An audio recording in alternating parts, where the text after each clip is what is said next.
Baik, sekarang kita masuk ke pembahasan bagaimana cara guru menilai gitu ya di Google Classroom ini ya. Sebelumnya ini saya cross check dulu di anggota. Ini contoh saja, saya memiliki peserta didik yang bernama Bapak Ija ya. Nah, kebetulan dia eh, juga sudah mengupload jawaban ya dari kegiatan satu ini, barisan aritmatika seperti itu. Nah, mungkin muncul di pertanyaan Bapak dan Ibu guru, nah bagaimana cara kami mengoreksinya? Nah, seperti itu. Apakah Google Classroom ini secara otomatis ya menganalisa jawaban dari peserta didik atau gimana seperti itu? Nah, hasil pekerjaan peserta didik ya kita bisa melihat di nilai di sini ya. Nah, lalu kita bisa melihat hasil pekerjaan peserta didik dengan contohnya ya, saya membuka salah satu murid di 8C ya, misalkan seperti ini. Nah, di kegiatan satu yang ini ya, yang sudah di-upload ya, dengan statusnya sudah diserahkan ya, kita buka yang tugas ini. Nah, ini merupakan salah satu contoh ya, ibaratnya ini merupakan jawabannya. Nah, ini kita bisa review ya, bisa lihat detail di sini. Nah, seperti ini ya. Jadi Bapak Ibu guru ya, ini bisa diklik di sini ya. Kita bisa menganalisis ya, benar salah seperti itu.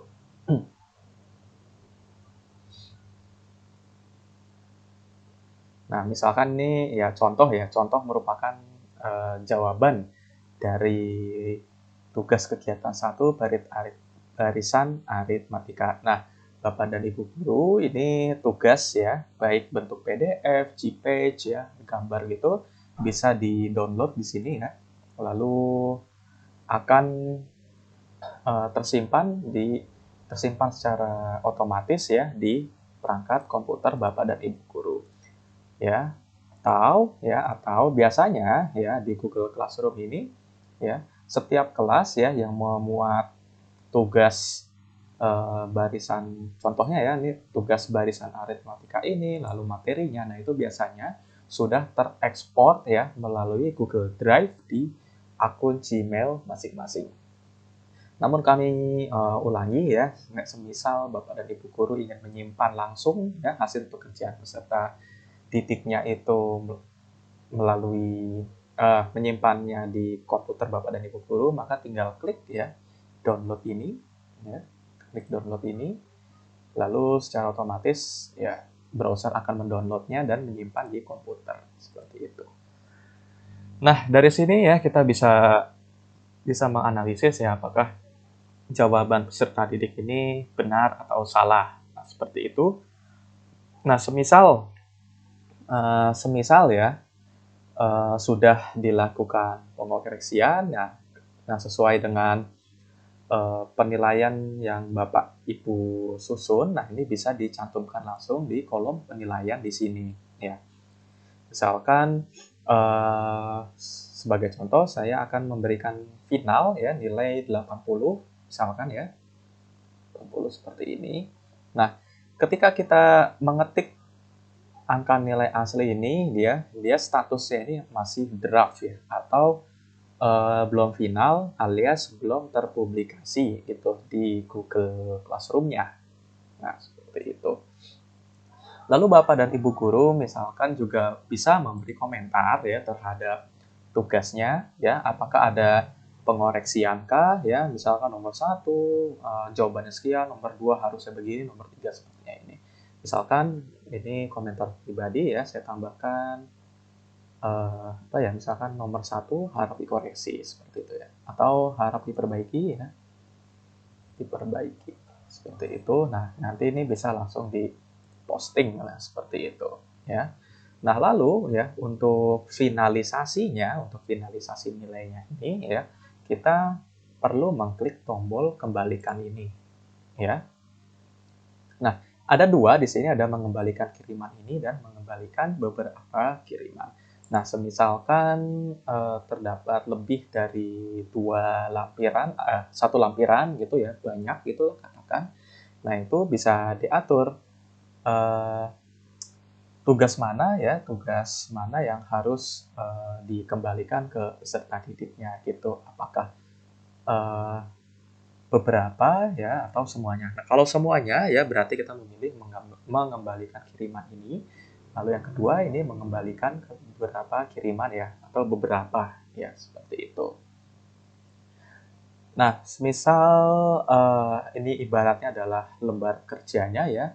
Jadi akan saya finalisasi bahwa hasilnya ini ada 80 ya. Otomatis saya akan mengembalikan kiriman ini beserta nilai dari 80-nya ini ke peserta didik. Seperti itu. Ya, di sini ada konfirmasi, siswa akan diberitahu dan dapat memeriksa setiap nilai yang Anda berikan. Ya, ini kembalikan.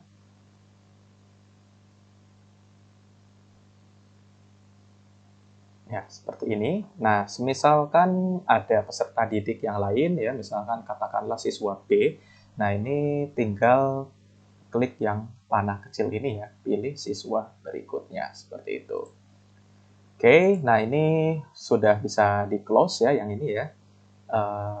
Masalah penugasan ini. Nah, ini jadi sudah otomatis terinput di sini ya. Nah, ini misalkan peserta didik bernama Nurma Faiza ya, ternyata mendapatkan nilai 80 ya dengan misalkan catatan nomor 1 harap diperbaiki seperti itu. Nah, berdasarkan pengaturan tadi ya, misalkan saya kembali lagi ke sini. Nah, sesuai dengan kaidah ini ya, pengaturannya tadi ya.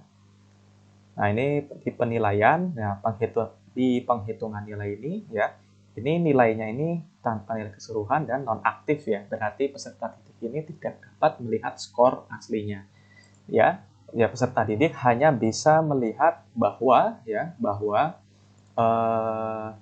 koreksiannya ini ya atau tugasnya ini ya hanya bisa melihat statusnya ini bahwa telah dinilai dan juga ada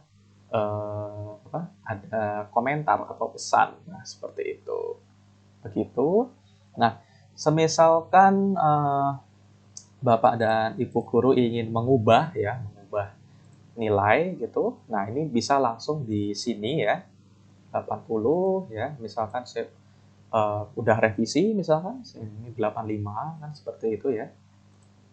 Nah, otomatis kita bisa mengklik ini ya, kembalikan seperti langkah-langkah sebelumnya seperti itu. Nah, ini seperti ini.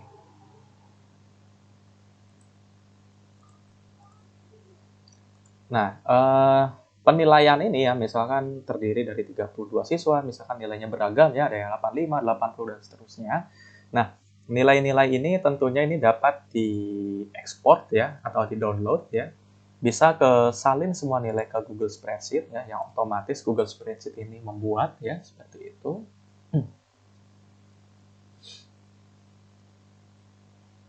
Nah, seperti ini dia udah otomatis ya. Ini email ya, ini rata-rata kelasnya, ini nama ya, seperti itu. Dan kemudian Bapak Ibu Guru bisa mendownload ya, seperti ini. Download dengan format Microsoft Excel, seperti itu. Baiklah, mungkin kami rasa cukup ya untuk tutorial Google Classroom pada kesempatan kali ini kepada Bapak dan Ibu Guru ya. Jika ada pertanyaan lebih lanjut bisa hubungi atau berkomentar di YouTube kami ya atau mengontak kami di deskripsi yang tersedia ya pada deskripsi video. Kurang lebihnya mohon maaf, semoga tutorial ini berguna. Wabillahi taufiq wal hidayah. Wassalamualaikum warahmatullahi wabarakatuh.